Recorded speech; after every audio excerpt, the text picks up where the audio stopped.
Magandang umaga po, no? Di Sir Bong, principal po ng Caloocan High School. Ano po? Yung mga taga-division namin, yung mga guro natin dito sa Division of Caloocan, ano, pati yung mga non-teaching personnel natin. Alam nyo, Sir Bong, ay dito po sa Division of Caloocan, principal ng Caloocan High School, ano?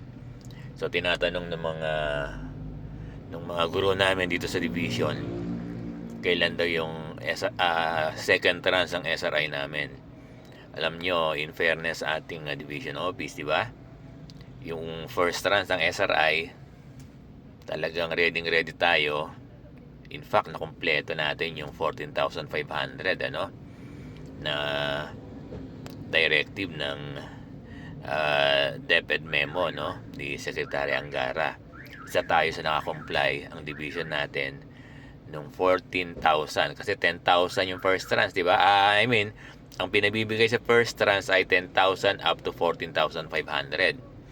Ngayon yung 14,500 ay from our division. So na-comply yun, ano? Naibigay, napakahusay ng ating division office ng Caloocan, ano? SDO Caloocan. Naibigay yung 14,500. Ngayon yung second tranche na ini-expect natin na 5,500 dito sa Division of Caloocan.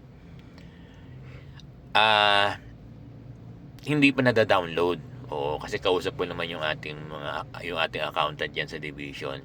At kami alam din namin kasi implementing unit si Sir Bong, di ba?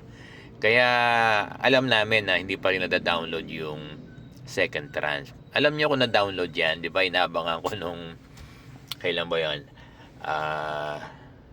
December 26 ba 'yon? Ano, nung inaabangan ni Sir Bong, nandun ako, no? Akala ko papasok kasi pwedeng mas same day crediting yun kung dumating, kung ma-down, kasi ready na yung tax din nun, ready na rin, ano.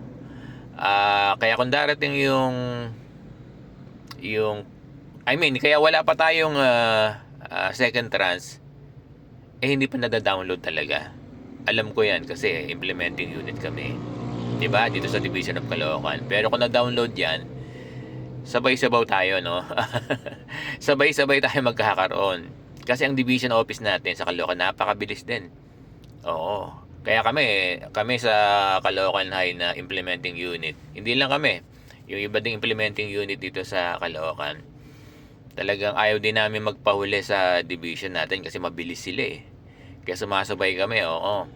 Minsan nga nauunahan kami ng Division of Caloocan. Sa ano sila kasi ang hawak nila, sila nagbabayad sa mga non-implementing unit.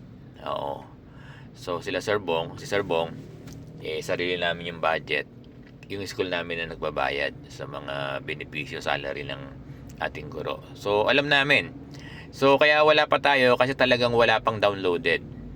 Oo, hindi pa downloaded yung ating second tranche. Kasi kung downloaded na yan, malalaman ni Sir Bong yan kasi implementing unit kami. So naintindihan ba? So tingnan natin, baka starting January 5, tingnan natin kung mada-download. Alam niyo kung mada-download yan, napakadali lang ibigay niyan.